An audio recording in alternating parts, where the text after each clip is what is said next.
추석 명절들을 보내고 오셨는데 여러분 추석의 가장 아름다운 게 뭐라고 생각하십니까? 가을이 되니까 맑고 높은 하늘도 아름답고 또 길가에 피어있는 코스모스도 아름답습니다. 그리고 추수의 계절과 맞물려 있다 보니까 모든 것이 풍요로운 들판에 곡식이 누렇게 있고 나무마다 탐스러운 과일들이 맺히는 그런 모습들도 또한 너무도 귀합니다.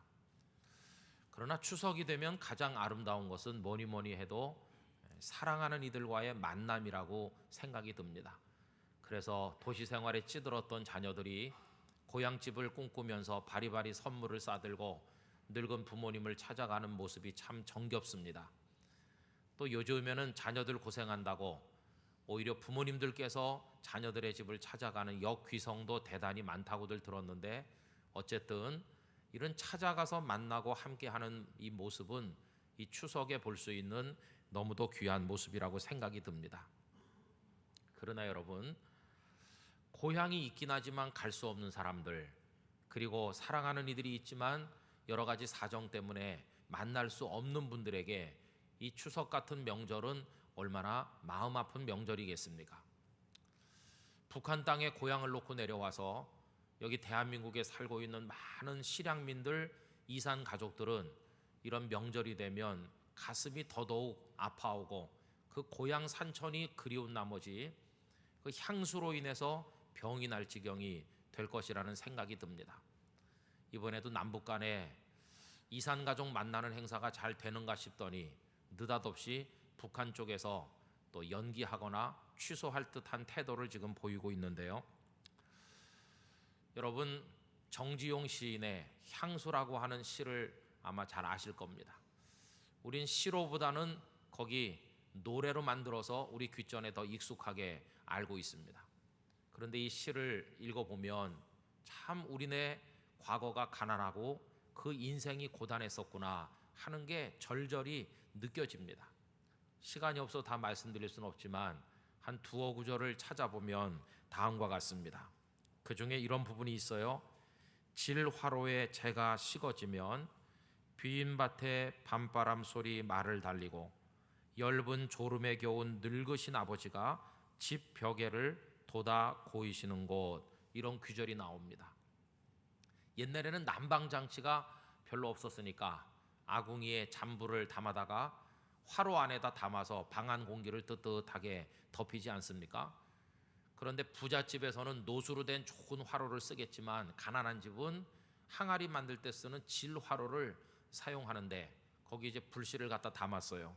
근데 시간이 지나니까 그나마 다 꺼져서 재가 되고 재가 또 식어서 방 안에는 냉기가 감돌기 시작하는데 거기 늙은 아버지가 누워서 잠을 청합니다. 근데 베개 하나 변변한 게 없어가지고 지프로 만든 집 베개를 베고 주무시는 모습을 거기 보여주고 있습니다. 참 가난하던 삶이다 이런 생각이 들지요. 또 몇 구절 내려가면 그 아내에 대한 이야기가 나오는데 그것 더 마음의 아픔으로 다가옵니다. 아무렇지도 않고 예쁠 것도 없는 사철 발벗은 아내가 따가운 햇살을 등에 지고 이삭 줍던 곳, 이렇게 돼 있어요. 왜 예쁠 게 없겠습니까? 그거는 살기가 힘드니까 언제 마사지 받고 언제 몸매 관리하고 언제 그런데 신경 쓰겠어요. 그냥 먹고 살기가 힘드니까 그 거칠게 살았어요. 그러다 보니 언제 뭐 매만질 겨를이 있겠습니까? 그냥 아무렇지도 않게 되고 예쁠 것도 없는 사철 맨발로 살면서 들판에 나가 꼬부리고 등에 햇살을 등진 채로 이삭을 줍는 투박한 시골 아낙네의 모습을 이야기하고 있는데 참 그것도 그 인생이 고단하구나 그런 모습이 느껴집니다. 여러분, 지금은 다 등 따뜻하고 배부르게 살지만 몇십 년 전만 해도 우리나라 형편이 다 이러했습니다.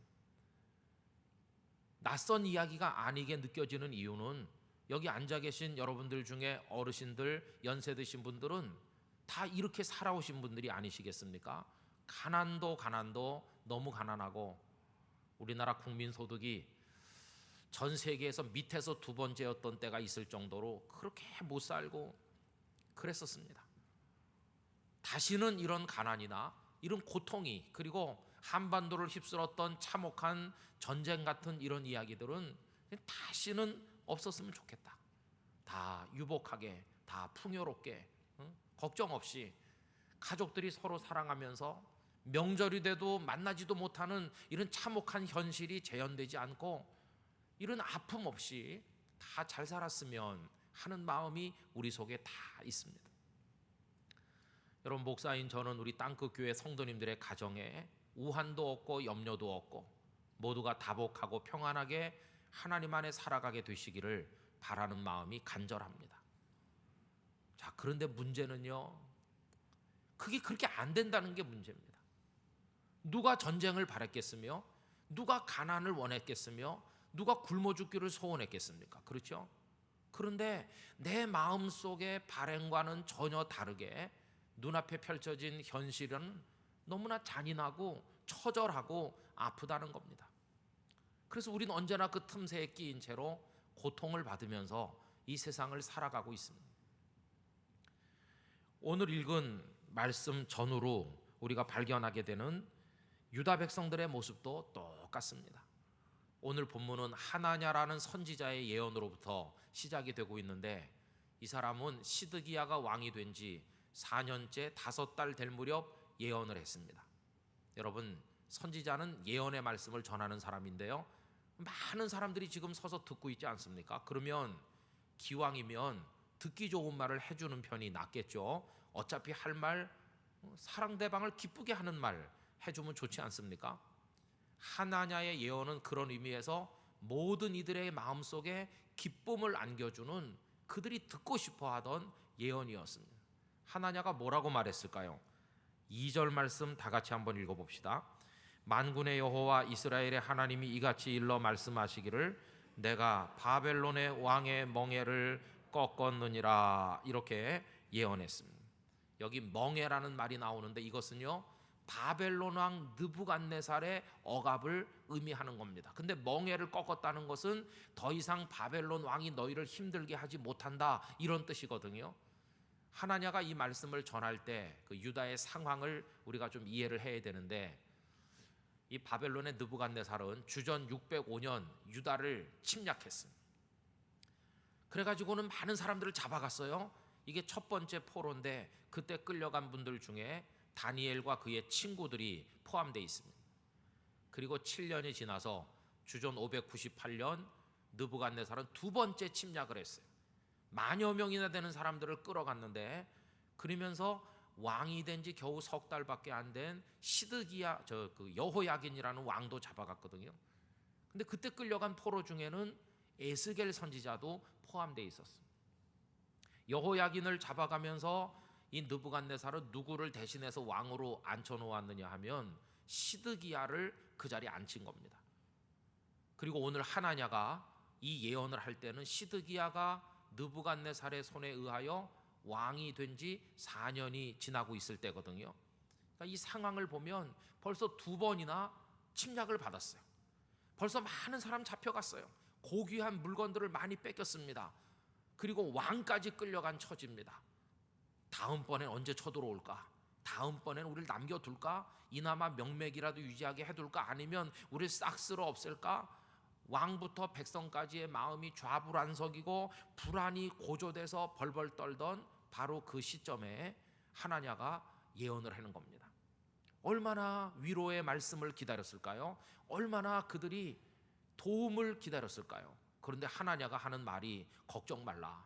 바벨론 왕의 그 멍에를 내가 다 꺾어서 2년 안에 뺏겼던 물건이 다 돌아오게 될 것이고 끌려갔던 사랑하는 이들이 되돌아오게 될 거라고 예언을 하는 겁니다. 그러니 그 예언을 듣는 백성들이 얼마나 기뻤겠어요. 여러분, 3절과 4절 하나냐의 예언을 조금 더 우리 읽어보도록 하겠습니다. 다 같이 읽으실까요? 내가 바벨론의 왕 느부갓네살이 이곳에서 빼앗아 바벨론으로 옮겨간 여호와의 성전 모든 기구를 2년 안에 다시 이곳으로 되돌려 오리라. 내가 또 유다의 왕 여호야김의 아들 여고니아와 바벨론으로 간 유다 모든 포로를 다시 이곳으로 돌아오게 하리니 이는 내가 바벨론의 왕의 멍에를 꺾을 것임이라 여호와의 말씀이니라 하시니라. 이 예언을 읽는 그 듣는 사람들이요 얼마나 감격했겠습니까? 하나님께서 바벨론 왕의 멍에를 꺾으신데 뺏긴 거 돌아오게 해주시고 사랑하는 이들도 다 돌아오게 해주신데 그러면서 막 박수치고 열광했겠죠. 그죠? 그런데 여러분, 사람들이 하나냐에게 열광하고 그의 예언에 대해서 기뻐하며 박수를 보내면 보낼수록 이 한쪽 구석에는 더 미움받고 더 지탄받는 불쌍한 한 사람이 있다는 겁니다. 하나냐를 향해 열광할수록 이 사람에 대해서는 더 사람들이 증오를 내뿜는 거죠. 이 불쌍한 사람 누굴까요? 다름 아닌 예레미야 선지자인 것입니다. 하나냐는 사람들의 이목을 집중시키고 박수를 받는데 예레미야는 왜 더 미움을 받을까? 이유는요, 예레미야가 하는 예언은 하나냐가 하는 예언과 정반대였기 때문에 그렇습니다. 하나냐는 왕의 멍에를 꺾어서 그 바벨론의 느부갓네살이 당신들을 더 이상 힘들게 하지 못할 거라고 하셨습니다. 이렇게 얘기하는데 예레미야 한다는 말이 무슨 얘기? 그 반대다. 그 멍에가 우리에게 지워질 것이다. 우리는 그 멍에를 지지 않으면 안 된다. 이렇게 말하거든요. 그것도 그냥 말로만 하는 게 아닙니다. 여러분 27장 앞에 가보면 하나님의 말씀을 받아서 예레미야는요 직접 멍에를 만들어서 목에다 걸고 그걸 목에 건 채로 사람들 앞에 와서 우리가 이렇게 바벨론 왕의 멍에를 매게 될 거라고 예언을 했거든요. 그러니 백성들이 얼마나 예레미야의 메시지에 대해서 거부감을 느끼고 그를 미워했겠습니까? 여러분, 예레미야의 예언이 27장에 많이 나오고 있는데 27장 15절로 거슬러 올라가서 보면 이렇습니다. 내가 이 모든 말씀대로 유다의 왕 시드기야에게 전하여 이르되, 예레미야가 시드기야 왕에게까지 가서 이야기를 했어요. 뭐라고 말합니까? 왕과 백성은 바벨론 왕의 멍에를 목에 메고 그와 그의 백성을 섬기소서. 멍에 벗어 던질 생각하지 마세요. 그 멍에를 달게 받으세요. 그리하면 사실이라 살게 될 겁니다. 이렇게 말하는 겁니다. 하나냐가 전하는 예언하고 예레미야가 하는 이야기가 정반대 아닙니까? 거기다가 한 걸음 더 나가서 예레미야는 조금 있으면 거짓 선지자들이 와서 당신들이 듣고 싶어하는 얘기, 멍에를 꺾어줄 거라는 그런 얘기를 할 텐데 그 예언은 전부 거짓입니다. 그 얘기까지 예레미야가 미리 다 말을 해놨어요. 27장 9절 10절 보면 너희는 너희 선지자나 복술가나 꿈꾸는 자나 술사나 요술자가 이르기를 너희가 바벨론의 왕을 섬기게 되지 아니하리라 하여도 너희는 듣지 말라. 그들은 너희에게 거짓을 예언하여 너희가 너희 땅에서 멀리 떠나게 하며 또 내가 너희를 몰아내게 하며 너희를 멸망하게 하느니라. 이렇게 미리 예언을 다 해두었습니다. 왕의 멍에를 꺾고 우리를 편안하게 만들어줄 겁니다 하는 이런 예언은 다 엉터리 예언이라는 거예요. 그러면 하나냐가 지금 그런 예언을 했으니까 하나냐는 거짓 선지자인 게 드러나는 거죠. 그리고 멍에를 지라고 얘기하는 예레미야야말로 참 하나님의 선지자라는 게 지금 드러나는 게 아닙니까? 그런데 문제는 뭐냐 하면요, 분명히 예레미야가 진짜 예언자고 하나냐는 가짜인데도 불구하고 사람들의 마음은 누구에게 쏠리겠습니까? 듣기 좋은 얘기를 해주는 하나냐에게 쏠린다는 겁니다. 하나님께서 우리를 위로하신다, 이제 멍에를 꺾어주신다고 그래서 하나냐의 말이 맞는 말일 거야, 이렇게 생각하는 겁니다. 반대로 저 예레미야는 나쁜 놈이야, 이게 현실적인 이제 문제가 되는 것이죠.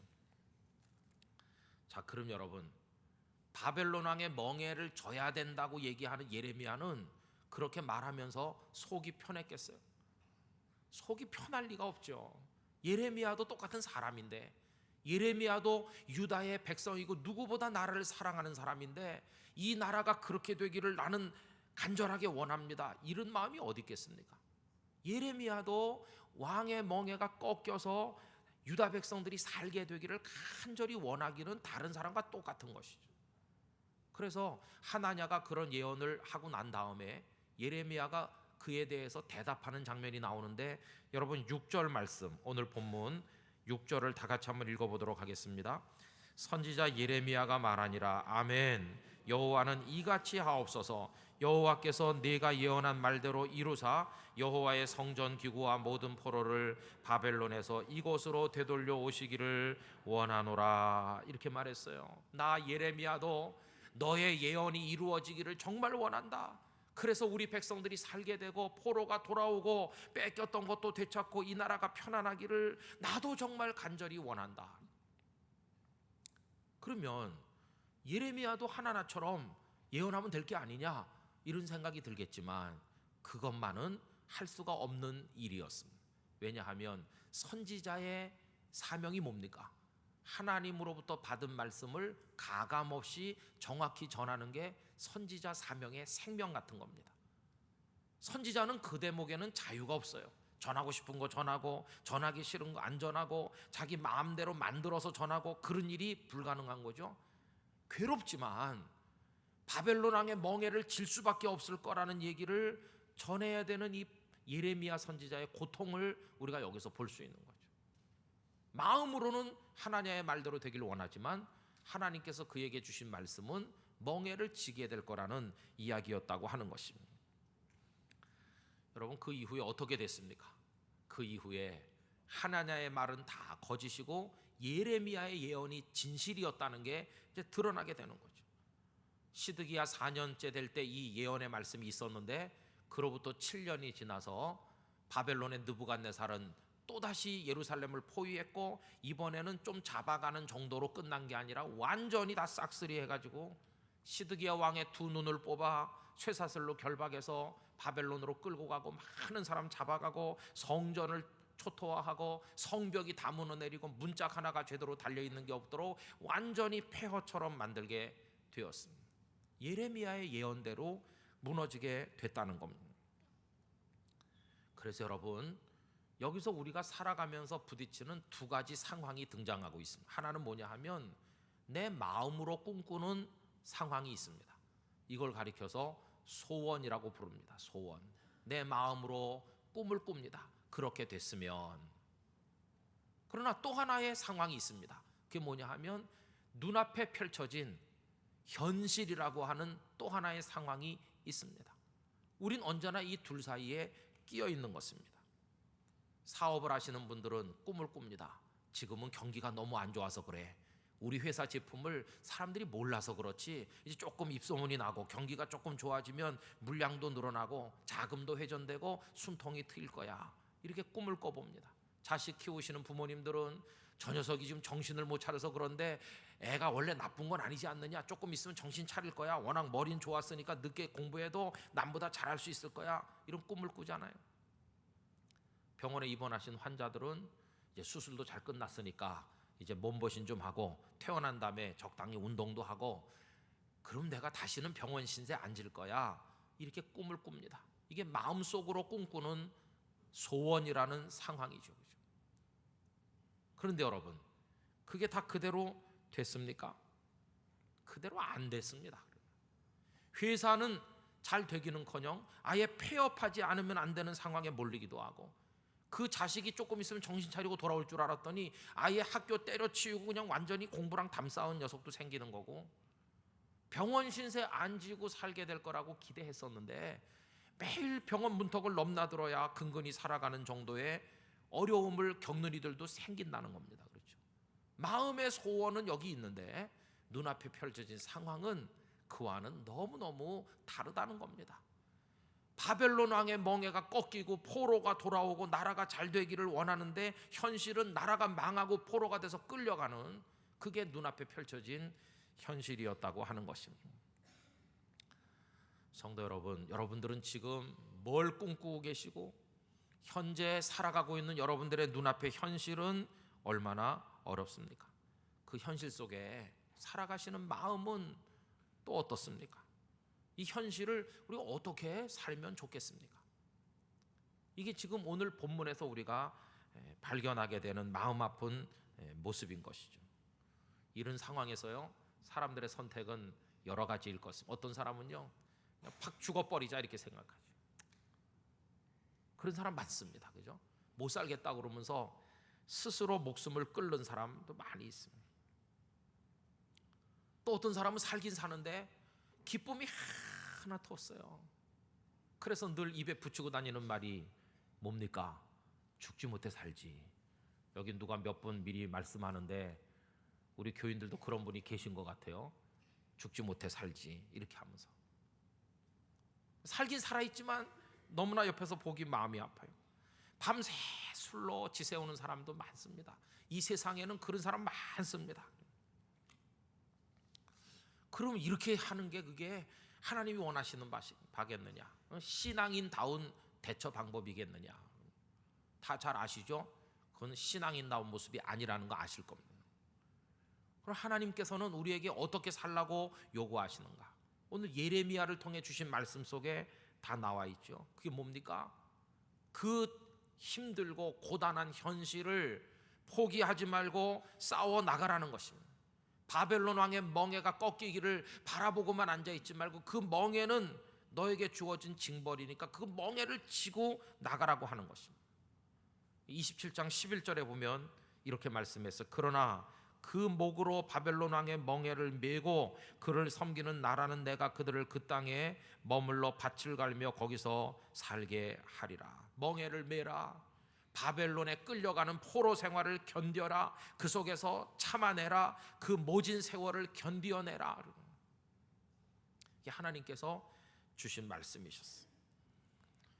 여러분, 저는 우리 교회 성도님들께서 저도 그렇고 이런 우리 눈앞에 펼쳐진 어려운 현실을 이겨낼 수 있는 강한 성도가 되기를 간절히 소망합니다.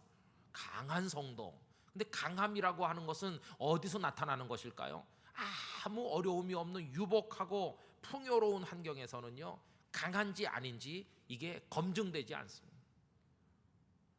태평시대의 군대는요, 아무리 우리가 강군이다 이렇게 말해도 그게 검증될 수가 없어요. 진짜 전쟁이 나서 총알이 막 쏟아져 내리는 속에서 싸워봐야 이 군대가 강한지 아닌지가 증명되는 거지. 그냥 온실 속의 화초가 우린 강해 그렇게 말해봤자 이게 진짜 강한지 알 수가 없다는 겁니다. 진짜 강함은 시련의 한복판에서 증명되는 겁니다. 고통의 한복판에서 그 강함이 증명될 수 있다고 하는 것입니다. 저는 이 말씀을 정리하면서 제일 많이 생각난 분은 다른 분이 아닌 제 아버님이셨어요. 아, 그래, 6.25 전쟁 얼마나 힘들었을까. 여러분들이 아시는 것처럼 자식 7을 다 잃어버리고 홀로 되셔가지고 그래서 혼자서 떠돌면서 지나셨잖아요. 땅 한 평도 없고 자식도 아무도, 가족이 아무도 없고 오늘 저녁은 어디 가서 밥을 먹어야 될지 알 수 없는 그런 상황에 내몰렸는데 누가 원했습니까? 그렇게 되기를. 그러나 현실은 그렇게 펼쳐진 것이죠. 여러 번 얘기하셨어요. 하루에도 수십 번 죽고 싶은 생각이 여기까지. 이렇게 살아서 뭐해? 그런 생각이. 그러나 내가 여기까지 살아올 수 있었던 그 상황을 견디면서 하루를 숨이 차지만 살아올 수 있었던 단 하나의 이유는 하나님을 믿는 믿음 때문이었다. 그렇게 얘기하셨거든요. 저희 아버님 무슨 노벨상을 받은 것도 아니고 재벌도 아니고 뭐 대단한 업적을 남긴 분이 아닌 평범한 분이지만 제가 마음으로 존경하는 것은 그렇게 버텨온 그 모진 세월을 온몸으로 감내해온 그 삶이 숭고하다고 여겨지기 때문입니다. 저희 아버님이 버티셨으니까 제가 여기 버티고 서 있는 겁니다. 여러분, 그런 분 많아요. 그죠? 어머니도 돌아가시고 앞도 못 보게 되고 누나도 죽고 어린 동생 둘 데리고 사방이 캄캄할 때 그걸 포기하지 않고 믿음 하나로 견뎌나온 우리 강영우 박사님의 이야기를 알지 않습니까? 그런 분 존경받아 마땅하죠. 그죠? 저는 가끔 길에서 박스를 주워 리어카에 싣고 끌고 가는 할아버지 할머니들을 봅니다. 저렇게 살아서 뭐해? 이렇게 생각할 수 있어요. 그러나 그 생명에 대한 사명을 지키기 위해 애쓰는 그분들의 땀방울 속에서 어떤 숭고함을 느낀다 그 말입니다. 우리 교우 중에도 그런 분이 계셔서 언젠가 길에서 만나 음료수 하나를 사다가 제가 좀 저기까지 끌어드릴까요? 그러니까 막 싫다 그러세요. 그래서 음료수라도 하나 드시고 땀이라도 좀 닦고 이렇게 하시라고. 왜 이렇게 하는 것일까? 여러분, 우리네 어머니 아버지들이 자식을 키울 때 다 뭐 넉넉하게 가진 게 많고 그런 가운데 키웠습니까? 다 쪼들리고 어렵고 그런 가운데 자식들 다 키웠습니다. 그죠? 우리나라가 경제화도 안 됐고 민주화도 안 되고 정말 어려웠을 때 그 독일 환자들의 피고름을 닦아내면서 독일의 간호사가 되고, 그 지하 수천 미터 속에 들어가서 지열이 후끈후끈한 속에 다 온몸이 녹아내리는 것 같이 느껴지는 속에 그 탄광에서 애쓰신 우리 어른들을 알고 있습니다. 중동의 건설 근로자가 돼서 40도 50도 내리쪼이는 사막에 그 모래바람을 온몸으로 참아낸 분들이 계셨기에 그분들이 그 가정이 존재하게 해줬고 자식들이 공부하게 해줬고 대한민국이 오늘 이 모습을 갖출 수 있도록 만든 거 아닙니까? 그분들이 다 그 밑바닥 초속이 되시지 않았어요? 그분들은 존경받아 마땅하다 하는 것입니다. 조금만 어려우면 인생을 스스로 포기하고 세상을 원망하고 뭐 주변 사람을 저주하고 자기 인생을 쓰레기 취급하는 그런 이들은 이해할 수 없는 생명에 대한 숭고한 결단과 애쓰고 살아가는 거룩한 모습이 그분들 속에 보이지 않습니다. 하나님께서는 멍에를 맬 때가 되면 매야지 이렇게 말씀하는 겁니다. 우린 다 무지갯빛 환상 속에 살길 원하지만 현실은 그렇지 않죠. 그러나 이 잔인한 현실이 오히려 내가 진짜 신앙인이라고 하는 걸 보여줄 수 있는 그 신앙이 비로소 빛을 발하는 현장이 되는 거 아니겠습니까? 그 신앙이 열매를 맺는 현장이 바로 눈앞의 현실이라고 하는 것입니다.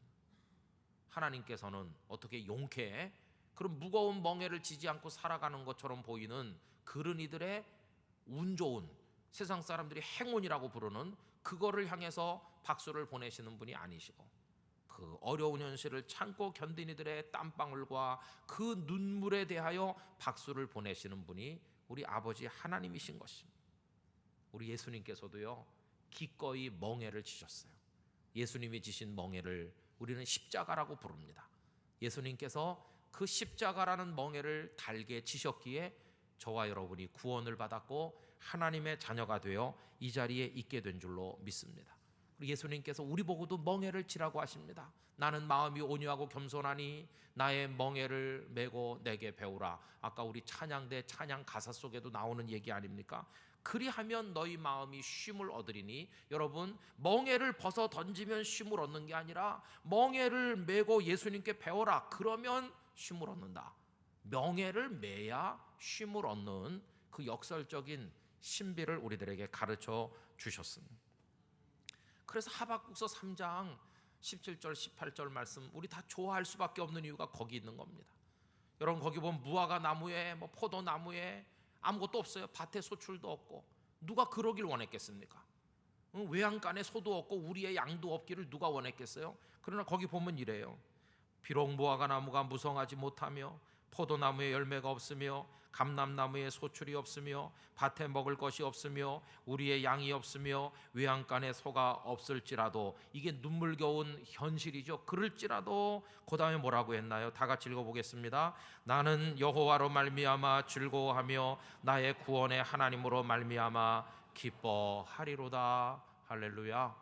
이게 진짜 그 사람이 신앙임을 우리에게 보여주는 그런 방법이 된다는 것입니다. 여러분 쉽게 포기하시지 마시길 바랍니다. 명절 지나고 출근해도 일은 산더미같이 쌓였고 속썩이는 일은 그냥 그대로 있고 여러 가지 어려움은 그냥 있을 겁니다. 그래도 오늘도 기도하고 내일도 눈물 흘리며 참고 그 다음 날도 또 걷고 이렇게 가는 겁니다. 바벨론의 멍에를 달게 지고 이게 우리의 죄악에 대한 하나님의 채찍이거니 생각하면서 견디고 견디다 보면 그 포로 생활을 견뎠더니 수십 년이 지난 다음 고레스 왕이 다 돌아가라고 하는 그날이 오지 않았습니까? 그 전쟁 때 유다가 무너질 때 생명을 포기한 사람은 경험할 수 없었을 그 축복을, 그 멍에를 메고 모진 세월을 견딘 사람은 다 나중에 그걸 경험하게 된 거 아니겠습니까? 아까 앞에서 말씀드린 그 정지용 씨의 향수라는 시 끝에 보면은요 이런 대목이 있어요. 초라한 지붕, 흐릿한 불빛에 돌아앉아 도란도란 거리는 곳. 지붕은 초라하기 짝이었고 멋진 기와집이 아니라는 겁니다. 대강 엮어서 얽은 낡은 초가집에 흐릿한 불빛, 그냥 호롱불 하나 밝혀가지고 가족들의 얼굴도 잘 보이지도 않을 정도로 그릿하지만 서로 돌아앉아서 도란도란 오손도손 사랑의 이야기를 나누는 거기가 여러분 천국 아니겠습니까? 장차 우리가 들어가게 될 저 천국은 누구에게 주어지는가? 이 땅의 고통 속에서도 가정 천국을 하나님 안에서 이루기를 꿈꾸며 살아가는 그런 사람들에게 주어지는 게 천국인 것입니다. 이 세상을 저주하면서 이 세상을 지옥처럼 여기며 사는 사람에게 마지막 주어지는 건 진짜 지옥인 것입니다. 누가 천국을 원하는 사람일까? 이 땅에서도 그 고단한 인생에도 낭망하지 않고 천국을 이룰 결심으로 눈물 흘리면서도 격려하고 사랑하며 주어진 삶을 살아가는 사람들, 그들이 바로 장차 천국을 누리게 될 주인공이 되는 줄로 믿습니다. 그래서 여러분, 우리는요, 예수 믿는 사람들은 믿음으로 이겨나가야 됩니다. 여러분들의 현실을 잘 참아 견디시고 마지막 승리를 얻게 되시기를 기원합니다. 잠시 후에 부를 찬양 3절로 되어 있는데 그 3절에 보면 이런 가사가 있어요. 인생의 어려운 순간마다 주의 약속 생각해보네. 어려운 순간이 얼마나 많으세요? 그렇지만 내 마음속에 믿음 잃지 않고 말씀 속에 위로를 얻네. 주님의 도우심 바라보며 모든 어려움 이기도다. 여러분, 그런 모습으로 한 걸음 한 걸음 오늘도 내일도 살아가게 되시기를 바라는 것입니다. 그래서 하나님의 손길에 이끌리고 그 멍에도 달개지고 오히려 그 멍에 때문에 믿음이 더 강화되고 하나님의 사람으로 우뚝 서는 그런 여러분들 모두가 되시기를 주님의 이름으로 기원합니다. 다 같이 기도하겠습니다. 하나님, 우리에게 주어진 인생을 잘 감당하게 해주세요. 우리의 소원하는 것과는 다르게 때로는 너무 잔인한 현실이 눈앞에 펼쳐진다고 할지라도 그 속에서 참된 신앙을 증명해 보이는 사람 될 수 있도록 힘을 주시옵소서. 우리 다 같이 통성으로 기도하겠습니다. 오 거룩하신 아버지 하나님, 저희를 에워싸고 있는 국가적인 환경, 경제적인 상황, 이 사회의 문제들, 교계의 모든 상황들, 나를 둘러싸고 있는 여건들, 우리가 바라는 것과는 거리가 먼 어려운 상황이 펼쳐질지라도 우리 땅끝 교회 성도들 낭망하지 말고 멍에를 달개지고 그 시간들을 견디며 그 세월을 감당해내며 믿음으로 전진할 수 있도록 은혜 주시기를 원합니다. 하나님 아버지, 그 속에서 하나님을 바라보게 하여 주시옵소서. 모든 어려움을 이겨낼 수 있게 하여 주시옵소서. 강한 성도가 되게 하여 주시옵소서. 모진 비바람에서 열매 맺는 하나님의 백성들이 다 될 수 있도록 아버지, 저희들을 붙들어 인도하여 주시옵소서. 오늘도 내일도 주님 손 붙들고 걸어가게 하여 주시옵소서. 아버지 하나님, 사랑하는 성도님들을 에워싼 환경이 너무 어렵고 힘들지만 그러나 그 속에서 주저앉고 포기하는 것이 아니라 그 멍에를 달게 치고 오늘도 내일도 견디며 인내하며 주어진 인생의 싸움을 끝까지 싸워나가는 저희 모두가 되게 하여 주시옵소서. 주님 바라보게 하여 주시옵소서. 주여, 우리로 승리자가 되게 하여 주시옵소서. 진정으로 강한 십자가의 정병들이 되게 하여 주시옵소서. 예수님의 이름으로 기도하옵나이다. 아멘.